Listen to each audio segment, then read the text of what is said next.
નમસ્કાર, ગુજરાત આઇકન સાથે હું છું ધ્રુવિશા આપની સાથે. જનરલી આપણે આ શોમાં સક્સેસ સ્ટોરીઝ પર ચર્ચા કરતા હોઈએ છીએ અને એક સેલેબ્સને મળતા હોઈએ છીએ.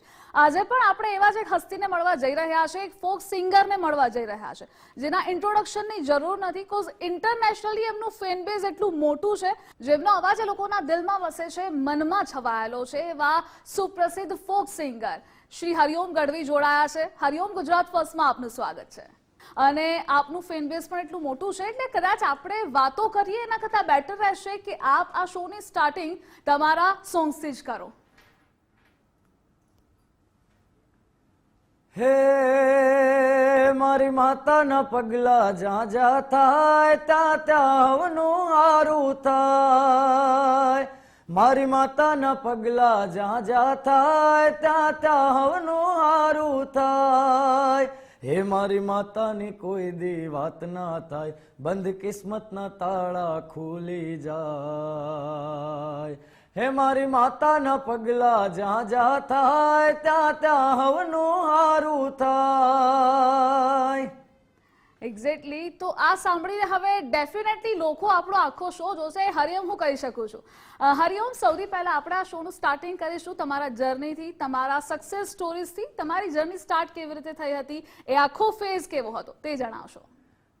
મારી શરૂઆત આજથી 2008-9થી સ્કૂલથી શરૂઆત થઈ હતી સંગીતની. જ્યારે સ્કૂલમાં મ્યુઝિકના પીરિયડ આવતા હતા ત્યારે મારા સૌ પ્રથમ પહેલા ગુરુજી જેમણે મારામાં સંગીત શોધ્યું એવા વિજય ભરખડા સરજી, એમને સંગીતનો એમ પહેલું પગથિયું ચડવાનો જે મને મોકો આપ્યો. અને ક્લાસમાં જનરલી બધાને ગવડાવતા ઇન્ડિવિજ્યુઅલી, અને ગવર્મેન્ટ કોમ્પિટિશનમાં પહેલી વાર મને કીધું કે આપણે ગાવાનું છે. અને ભજન કોમ્પિટિશનમાં પહેલી વાર મેં પાર્ટિસિપેટ કર્યું. અને ત્યારે પહેલી જ કોમ્પિટિશનમાં આખા હિંમતનગર જિલ્લામાં ભજનમાં હું પહેલો નંબર લાવ્યો હતો.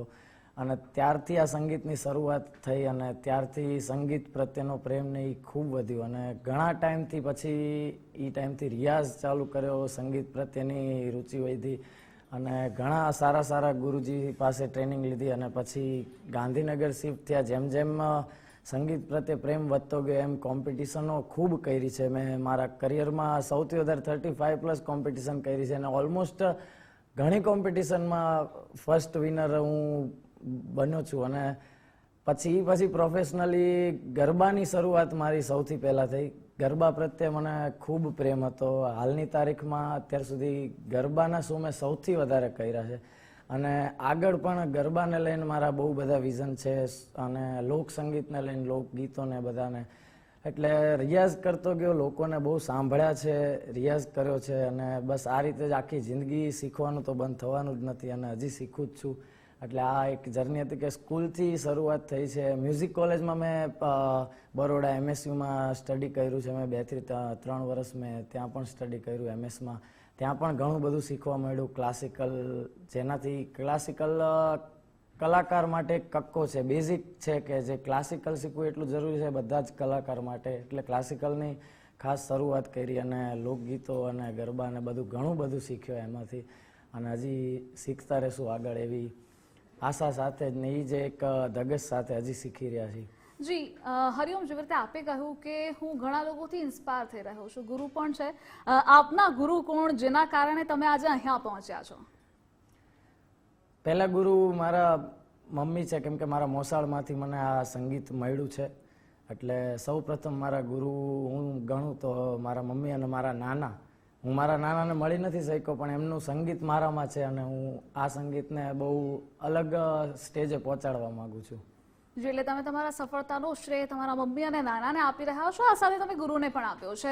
હરિઓમ, સોરઠ અને મારી માતાના પગલા જ્યાં જ્યાં થાય, આ બંને એવા છે સોંગ્સ કે જે અત્યારે સૌથી વધારે સોશિયલ મીડિયામાં ટ્રેન્ડિંગમાં છે, ધૂમ મચાવી રહ્યા છે, જે ટોપ પર રહ્યા છે. તમારું ફેન બેઝ પણ એટલું જ છે, કારણ કે જ્યારે તમને જોવે છે તો એમને સામે એ જ સામે આવે છે આ સોંગ્સની લાઈન, અને તમારો અવાજ સામે આવે છે. તો આ તમારો એક્સપિરિયન્સ કેવો હતો એ કહેશો? સોરઠ અને મારી માતાના પગલા, એટલે પહેલું મારી માતાના પગલા મારું પહેલું એવું સોંગ હતું જે બહુ ફેમસ થયું છે, જેના યુટ્યુબ ઉપર 17-18 મિલિયન વ્યૂઝ છે. અને આ સોંગ મારું અને ગીતા રબારી સાથે આ સોંગ આવ્યું હતું, પહેલું જ સોંગ. અને આ લાઈફનો એક એવો ટર્નિંગ પોઈન્ટ હતો જ્યાંથી મારા યુટ્યુબ પ્રોજેક્ટ્સ બહુ જ તે વાયરલ થવા માંડ્યા. અને પહેલું જ આ માતાના પગલાં બહુ વાયરલ થયું, લોકોએ બહુ રીલ બનાવી, લોકોએ બહુ જ પ્રેમ આપ્યો છે આ સોંગને. એ એક લાઈફનો ટર્નિંગ પોઈન્ટ હતો. એના પછી સોરઠ આવ્યું, કેમ કે માતાના પગલામાં વિડીયો નહોતો બન્યો એટલે એટલી ફેસ વેલ્યુ ક્રિએટ નહોતી થઈ જેટલો આ સોંગ ફેમસ થયું હતું. પણ સોરઠમાં વિડીયો સાથે અમે જ્યારે આ સોંગ યુટ્યુબમાં અપલોડ કર્યું, બધા ઓડિયો પ્લેટફોર્મ ઉપર અમે અપલોડ કર્યું, એ પછી ગુજરાતમાં અને ફોરેન્સમાં ઇન્ટરનેશનલી આ સોંગ બહુ ફેમસ થયું, લોકોને બહુ ગમ્યું. કેમ કે લોક સંગીત એક વેસ્ટર્ન બીટ સાથે અમે આખું એક કોમ્બિનેશન કરીને અમે રેડી કર્યું હતું, એટલે લોકોને ખૂબ પસંદ આવ્યું. ઇવન ફોરેનર પીપલ પણ આ સોંગ સાંભળે છે. અમે યુટ્યુબમાં ને કોમેન્ટ્સ વાંચતા હોય, ઇન્સ્ટામાં અમને ડાયરેક્ટ મેસેજ આવતા હોય છે. લોકોએ આ સોંગને ખૂબ પ્રેમ આપ્યો છે. જેમને નથી ખબર પડતી આ ભાષામાં, એ લોકોને પણ એટલું જ ગમે છે. અને લોકોએ ભરપૂર આમાં રીલ્સો બનાવી છે આજના ટ્રેન્ડ પ્રમાણે. એટલે આ સોંગ પછી ફેસ વેલ્યુ બહુ ક્રિએટ થાય અને લાઈફનો બહુ મોટો ટર્નિંગ પોઈન્ટ હતો સોરઠ અને માતાના પગલાથી. અચ્છા, તો સોરઠ વિશેની બે લાઈન તમે સંભળાવશો? હા, સોરઠ વિશે બહુ આમાં સૌરાષ્ટ્ર વિશે કહેવામાં આવ્યું છે આ ગીતમાં, એટલે એની હું એક બે લાઈન હું આપને સંભળાવીશ. તું ભૂલો તો પડ મારા હોરઠને માલિપા લાગે, ને હકેવા ને રૂડા ગામડા, એવા તાતે ઘાડ્યા લીલા છમછમ, વડલા ને ઊંચા ડુંગરા, આડે રે ઓલા આભલા રે. જી, તો લોકોને પણ ખૂબ જ મજા આવી. તમે ફિલ્મોમાં પણ સોંગ ગાઈ રહ્યા છો, આ સાથે અનેક ફિલ્મ સાથે કામ કરી રહ્યા છો. તમારા કરંટ પ્રોજેક્ટ્સ વિશે જણાવશો, આ સાથે પ્લેબેક સિંગિંગ અને તમારો જે લાઈવ શો હોય છે, આ બંનેનો ડિફરન્સ શું છે તે પણ લોકોને જાણવામાં એટલો જ ઇન્ટરેસ્ટ હોય છે, તો તે પણ જણાવશો. મૂવીઝ આજથી જ્યારે સંગીતની શરૂઆત થઈ એના 2-3 વર્ષ પછી પહેલું જ મૂવી મેં કર્યું હતું. નાની ઉંમરમાં પહેલું મૂવીનું સોંગ ગાયું હતું, મસ્તીખોર મૂવી હતું. એ પછી ઘણો ટાઈમ રિયાઝ ને એ બધું ચાલતું રહ્યું. ઇન્ડસ્ટ્રીમાં લોકો ધીરે ધીરે ઓળખતા થયા, કેમ કે પબ્લિક કરતાં પહેલાં લોકો મને ઇન્ડસ્ટ્રીમાં વધારે ઓળખતા થયા, કેમ કે મને ખુદને એક અલગ વસ્તુ કરવી હતી. એટલે directors, movie director, music director બધાના કોન્ટેક્ટ થયા. લોકોને અવાજ ગમ્યો મારો, બધા સારા મ્યુઝિક ડાયરેક્ટરોનો અવાજ ગમ્યો અને મને અપ્રોચ કર્યો સોંગ માટે. જેમ કે કહેવતલાલ પરિવારમાં મેં ગાયેલું છે, અને recently all the best Pandya મૂવીમાં મેં એક ટોમ એન્ડ જેરી સોંગ ગાયેલું છે. એટલે આ મૂવીઝમાં મેં પરફોર્મ મૂવી માટે ગાયેલું છે એમ પ્લેબેક સિંગિંગમાં. જે એટલે હરિઓમ, ઇન્ટરનેશનલી તમારું ફેન બેઝ એટલું મોટું છે. નેક્સ્ટ તમારો ન્યૂ કન્સેપ્ટ તમે શું લઈને આવી રહ્યા છો?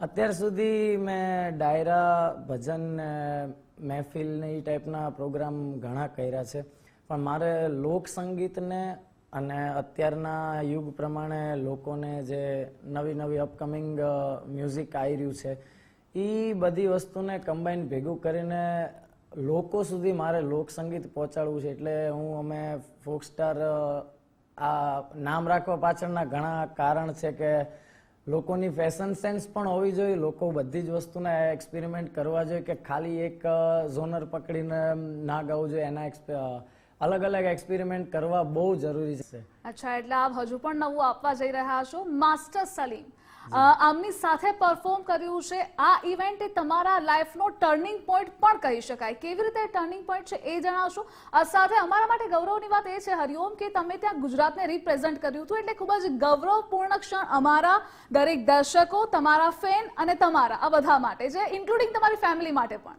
જી, દિલ્હી અમે મારા લાઈફનો બહુ મોટો શો હતો, કેમ કે જે આર્ટિસ્ટોને અમે નાનપણથી સાંભળતા આવીએ છીએ, કે જેમનાથી ઘણું બધું શીખ્યા છીએ. કેમ કે માસ્ટર સલીમજીને હું ઘણા સમયથી સાંભળું છું, કે મારું ક્લાસિકલ જે પણ હું થોડું ઘણું ગાઉં છું તો એ માસ્ટર સલીમજીના લીધે હું ગાઉં છું, કેમ કે એમને મેં બહુ સાંભળ્યા છે.